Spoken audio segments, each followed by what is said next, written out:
estavas à espera deste final? O futebol tudo pode acontecer, até ao apito final, tudo pode acontecer. Obviamente, depois da segunda parte que fizemos, em que tivemos controle sobre o jogo, tivemos 3 ou 4 situações muito boas, ao qual tínhamos que responder com grandes defesas. Nada fazia esperar para ver, obviamente, porque a gente estava a jogar desta maneira, aos 46 minutos, depois de uma falta junto da área das aves, não fomos rápidos a recuperar posições, permitimos a situação de 2 contra 1 na faixa lateral, com o cruzamento que deu gol. Penso que é demasiado cruel para aquilo que fizemos na segunda parte, mas o futebol é isto. Estávamos desanimados, obviamente estávamos desanimados, mas o resultado pretendia. Tentámos modificar o sentido de chegar ao gol, mas o futebol, como eu disse, o futebol é isto, temos que estar preparados para estas situações.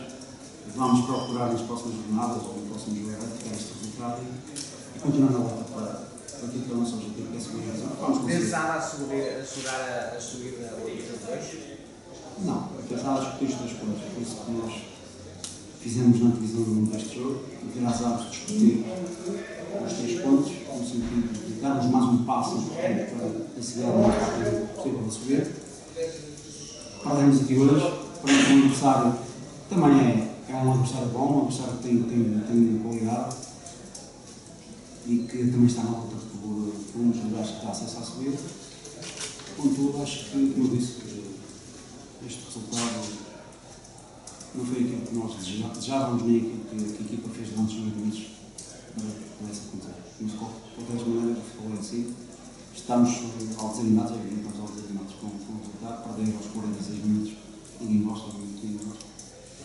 Mais ou menos, depois de uma segunda parte, a equipa tudo fez para ganhar. Essencialmente, em relação aos outros jogos, a diferença ficou na concretização. O Moreirense continua a criar oportunidades de gol. Nós tivemos muitas oportunidades para fazer gol, algumas ligadas por pouquinho, outras por capacidade nossa.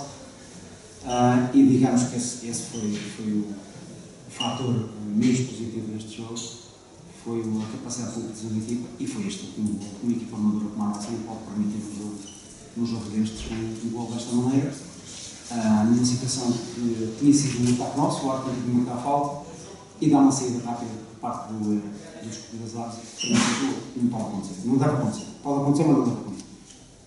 Tem-se agora esta primeira derrota deste jogo? Tem, porque não saímos. Não saímos. Com todo o respeito que temos para o nosso opositor, que foi um forte opositor, mas para aquilo que fizemos na segunda parte, não saímos, e depois o que que tivemos, não saímos da perder.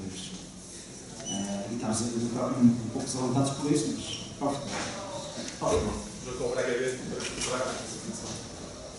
Vamos trabalhar durante a semana, no sentido de ganharmos esse jogo. Temos de ganhar, obviamente, regressar as vitórias. Temos de consumar o nosso objetivo, como eu disse, o mais cedo possível para começar a pensar no que será o futuro. Ok?